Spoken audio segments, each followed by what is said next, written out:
भक्तों ओम नमः शिवाय, श्री शिवाय नमस्तुभ्यम, जय श्री महाकाल। जी हाँ भक्तों, आपके भी घर में अगर कोई ऐसा व्यक्ति है जो बहुत ही ज़्यादा नशा करता है, बहुत ज़्यादा धूम्रपान करता है, आप उसके नशे से बिल्कुल परेशान हो चुके हैं कि उसका जो नशा है वो छूट ही नहीं रहा। आप उसके नशे से इतना ज़्यादा परेशान हो चुके हैं कि आपको घर में बहुत ज़्यादा लड़ाई भी होती है, बहुत ज़्यादा झगड़े भी होते हैं। उसके लिए उसका जो नशा है उसको छुड़ाने के लिए आपने बहुत ज़्यादा पैसे भी खर्च कर चुके हैं और जो बहुत सारे उपाय भी कर लिया है, लेकिन उसका नशा समाप्त होने का नाम ही नहीं ले रहा। तो आज का ये वीडियो मात्र आपके लिए है। अगर आपने आज की ये वीडियो कर लिया और आज का ये उपाय सुन लिया अच्छे से, तो आपका जो भी व्यक्ति नशा करता है उसका नशा खत्म ही बस नहीं, जड़ से खत्म होगा। आज की इस वीडियो में मैं आपको 2 से 3 उपाय बताने वाला हूँ जो कि आपको करना है, उस व्यक्ति से भी कराना है। पूज्य गुरुदेव की ही कथा सुन के और बहुत अच्छे समझ के आज का ये उपाय बताऊंगा। तो उपाय पूरा सुनिएगा, अच्छे से करिएगा।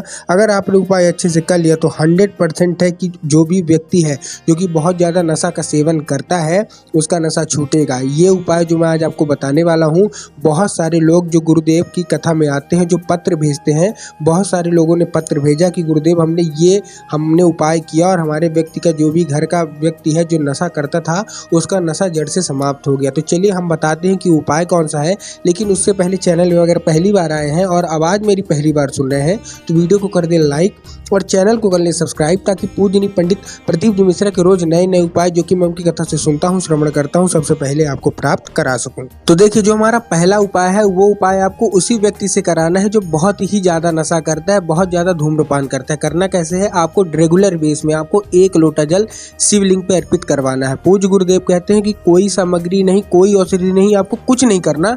जो व्यक्ति नशा करता है ये उपाय आपको उसी से करवाना है। क्या करवाना है, रेगुलर बेस पे आपको 1 लोटा जल जो कि तांबे के लोटे में होगा, जो अपने घर से वो लेके जाएगा, इस चीज का ध्यान रखना है। आपको अपने घर से उस व्यक्ति को देना है 1 लोटा जल और उसको ये बोलना है कि तुम जाओ और केवल 1 लोटा जल 1 से 1.5 महीने आपको क्या करवाना है, ये करवाना है 1 लोटा जल शिवलिंग पे जाके अर्पित करवा देना है। पूज्य गुरुदेव कहते हैं कि वो व्यक्ति मात्र अगर इतना भी कर लिया तो उसका जो भी रोग दोग है, जो भी उसके अंदर की समस्या है, वो सारी की सारी महादेव हटा देंगे, दूरी कर देंगे। तो ये उपाय आपको जरूर करवा लेना है। लेकिन आपको भी पता है, हमको भी पता है कि जो लोग, ये व्यक्ति जो नशा करता है, ये बहुत सारी चीज़ों में नशा में लीन रहता है, वो पूजा पाठ की चीज़ों को नहीं मानता। तो आप कैसे उसका नशा छुड़वा सकते हैं हम वो बताते हैं। अगर आपका भाई, आपका भतीजा, बेटा, पति, कोई भी मतलब ये नशा करता है तो आपको क्या करना है, आपको लेना है 1 बेलपत्र और 1 लोटा जल। क्या क्या, मैं फिर से दोहरा रहा हूँ, ध्यान से समझिएगा।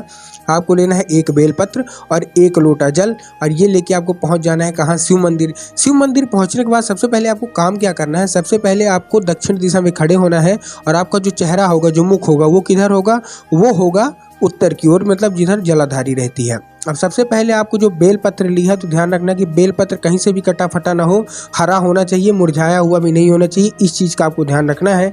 उसके बाद आपको जो आपने 1 लोटा जल लिया है वो आपके घर का होना चाहिए, मतलब स्वयं, इस चीज़ का आपको ध्यान रखना है। बहुत सारे लोग मंदिर परिसर से जाके जल ले लेते हैं, तो आपको मंदिर से नहीं लेना, अपने घर से लेना है। ठीक, इतना आपने कर लिया। अब सबसे पहले आपको क्या करना है, सबसे पहले आपको बेलपत्र अर्पित कर देना है कहाँ, शिवलिंग पे, और उसी के ऊपर से आपको जल अर्पित करना है एक नाम लेके। महादेव का एक बहुत ही सुंदर सा नाम है, कुंदकेश्वर महादेव। कौन से महादेव, कुंदकेश्वर महादेव। तो आपको कुंदकेश्वर महादेव का नाम लेके वो जो जल है अर्पित करना है और बाबा से उसको औषधि के रूप में, मतलब दवाई के रूप में मांगना है। और अब क्या होगा, जैसे ही आप जल अर्पित किए हैं तो जो जलाधारी से नीचे गिरेगा तो आपको किसी दूसरे पात्र में भर लेना है। ठीक, किसी भी दूसरे पात्र में आप उसको भर लीजिए। भरने के बाद आपको क्या करना है, जैसे आपने भर लिया, अब उसको लेके घर चले आइए। अब जब भी वो व्यक्ति जो बहुत ज़्यादा नशा करता है, अब जब वो पानी पीने को मांगे, चाय मांगे, तो आपको चाय पानी तो देना है, लेकिन उसके साथ आपको 1 बूंद इसका भी मिला देना है। पूज्य गुरुदेव कहते हैं कि मात्र 2 से 2.5 महीने के अंदर ही अगर उसने लगातार ये औषधि पी ली तो उसका नशा खत्म, बस नहीं, जड़ से खत्म हो जाएगा। उसके मन में कभी नशा करने की इच्छा ही नहीं होगी। तो ये उपाय आपको जरूर कर लेना है। तीसरा जो हम उपाय बताने वाले हैं, काली मिर्च का उपाय, ध्यान से समझिएगा। ये आपको हनुमान जी के मंदिर, मतलब हमारी जो बजरंग बली है, उनके मंदिर में करना है मंगलवार के दिन।